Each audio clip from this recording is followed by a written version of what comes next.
Sahabat Al-Ma'tuk, mari berdonasi untuk keperluan serta kegiatan media Al-Ma'tuk agar kami dapat selalu menyajikan tayangan-tayangan yang bermanfaat bagi umat muslim. Caranya mudah, silakan klik link yang ada di kolom deskripsi atau scan barcode donasi yang berada tepat di layar Anda.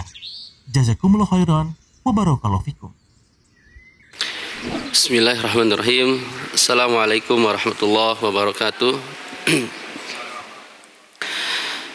Bismillah, alhamdulillah, wassalatu wassalamu ala rasulillah wa ala alihi wa ashabihi wa mawalah ma ba'd.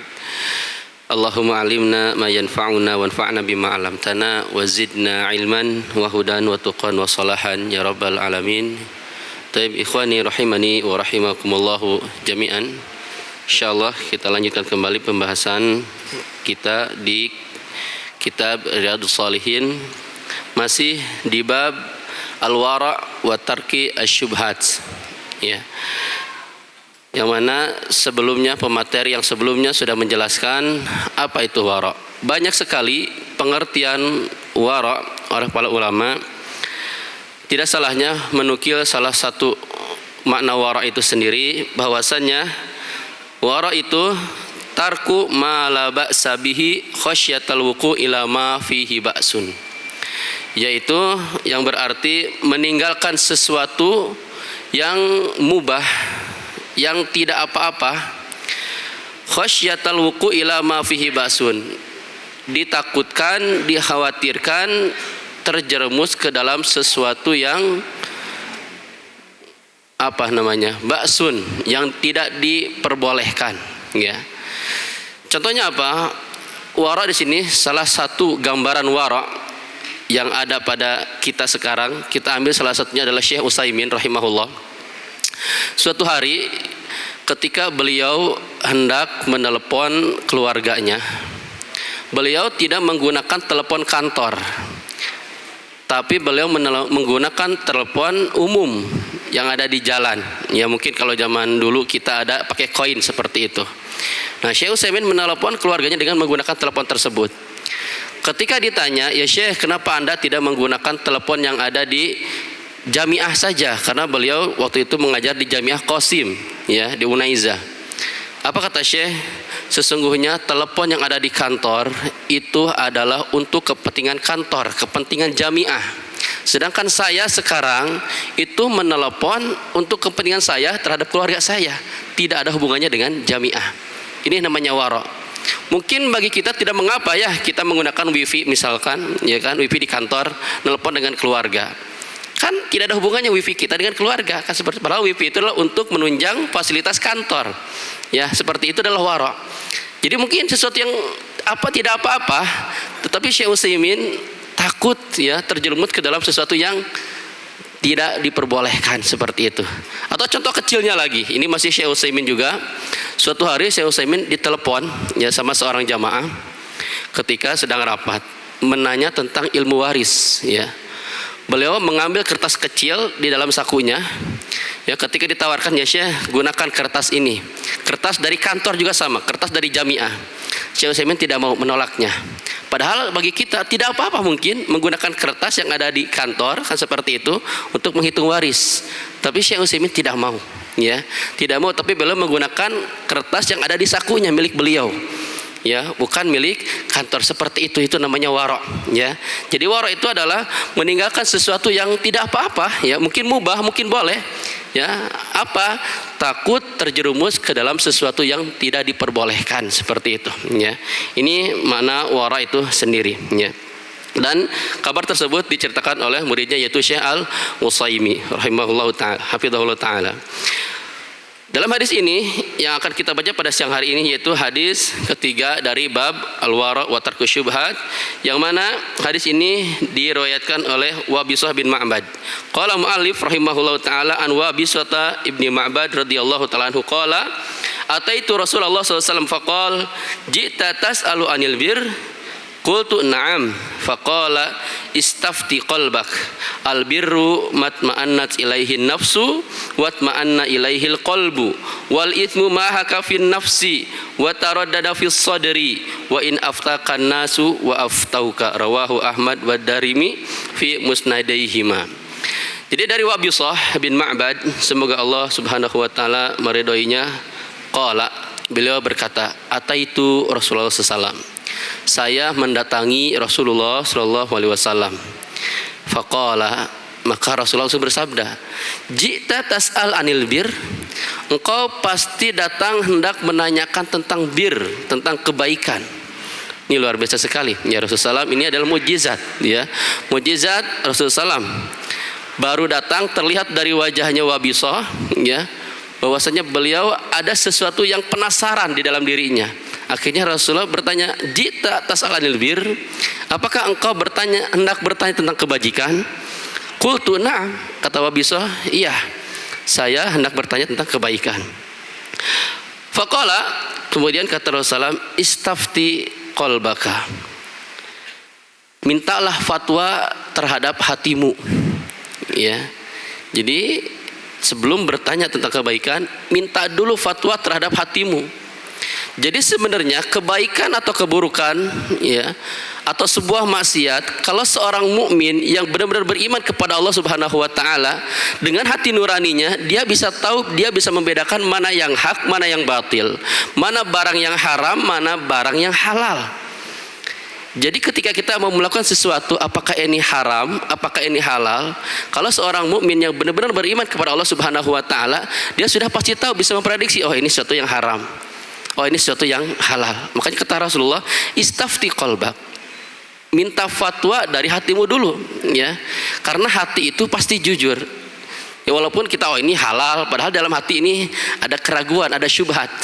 Ya bisa jadi walaupun kita dalam lisan halal sajalah, insya Allah kan seperti itu. Tapi kalau hati ini ada keraguan ya, berarti ini adalah sebuah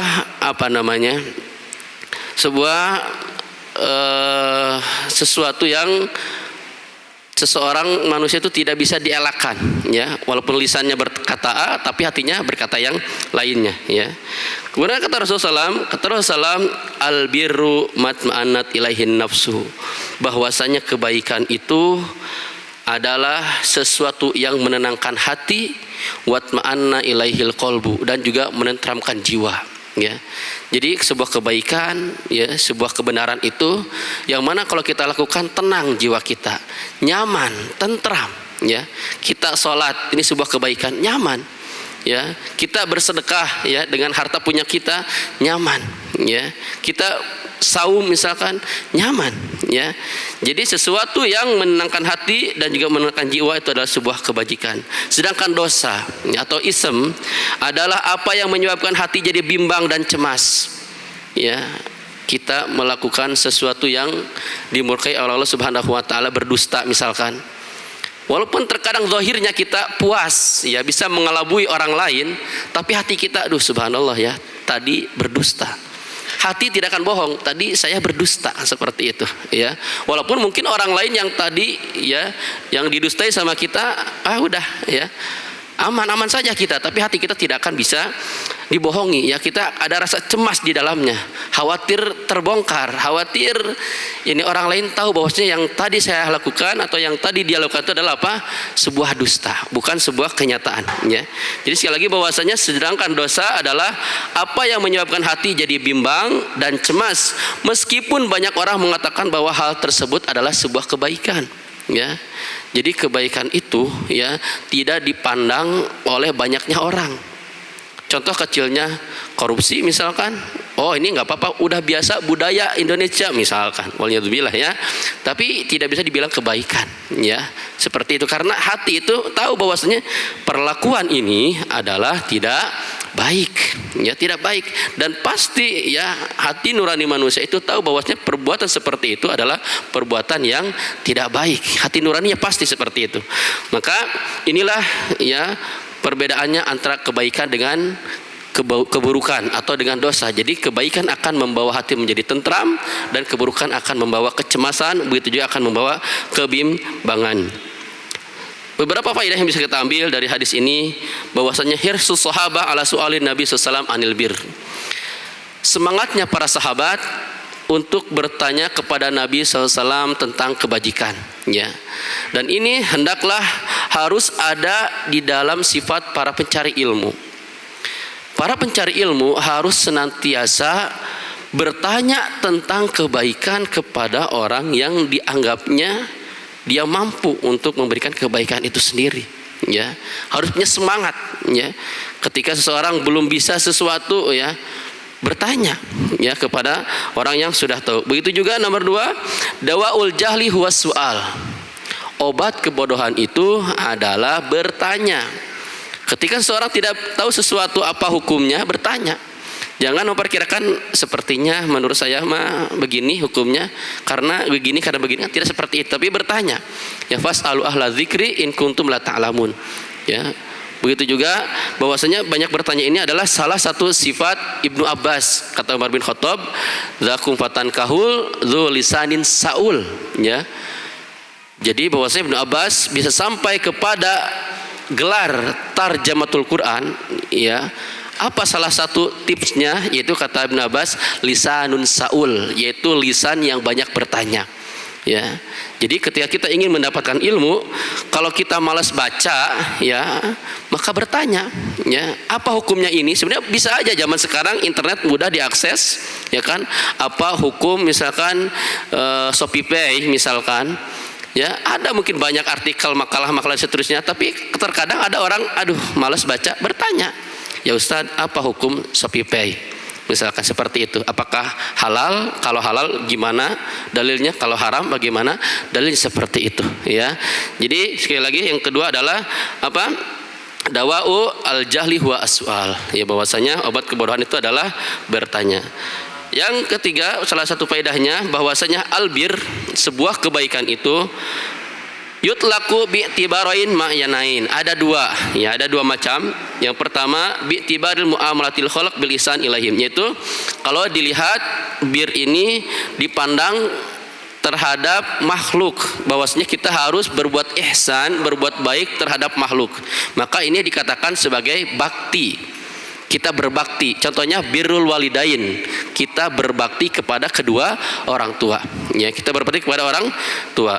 Makanya berbakti kepada orang tua ini, ya, salah satunya, ya, kata Ibnu Abbas dikatakan wajhun toliqun wa kalamun layyinun. Jadi ketika kita berbakti kepada orang tua, hendaklah wajah kita berseri-seri ketika bertemu dengan orang tua kita, ya. Dan juga kalamun layyin, hendaklah ucapan kita harus lembut, jangan kasar, jangan tinggi, ya. Ini adalah salah satu bakti kita terhadap seorang orang tua. Bir, salah satu kebaikan seseorang anak terhadap orang tua adalah apa? Dengan memberikan ekspresi wajah yang ceria, begitu juga dengan melembutkan suaranya. Ada pula makna bir secara umum, yaitu kata Ibnu Rajab di sini adalah fi'lu jami'i ta'at adh-dhahirah wal batinah, yaitu melakukan setiap kebaikan baik yang nampak ataupun yang tidak nampak, ya. Kita misalkan beriman kepada Allah Subhanahu wa taala, ini sebuah kebaikan walaupun tidak nampak, karena yang namanya iman tidak bisa dilihat, ya, karena itu adalah urusannya hati. Orang bisa saja bilang iman kepada Allah tapi hatinya munafik, bisa saja, ya. Maka ini adalah amalan hati. Selama dia beriman, benar-benar beriman kepada Allah Subhanahu wa taala, berarti dia telah melakukan kebaikan. Ataupun yang nampak, ya, salat misalkan, ini nampak. Ya, orang beribadah haji nampak, ya. Berarti kalau dia sudah melakukan itu secara zahir, ya, secara zahirnya beribadah, berarti dia telah melakukan kebajikan. Sedangkan sisanya apakah diterima ataupun tidak, itu adalah urusannya Allah Subhanahu wa taala. Jadi ini, ya, kaum muslimin rahimani wa rahimakumullah jami'an, bahwasanya khulasah sekali lagi bahwasanya kebaikan akan membawa kepada ketenangan jiwa. Begitu juga sebaliknya, kalau dosa akan membawa kepada kecemasan, keraguan dan kebimbangan di dalam hati seseorang. Hadza wa sallallahu ala nabiyyina Muhammad wa ala alihi wa sahbihi wasallam wa akhiru da'wana alhamdulillahirabbil alamin. Assalamualaikum warahmatullahi wabarakatuh. Sahabat Al-Ma'tuk, mari berdonasi untuk keperluan serta kegiatan media Al-Ma'tuk agar kami dapat selalu menyajikan tayangan-tayangan yang bermanfaat bagi umat muslim. Caranya mudah.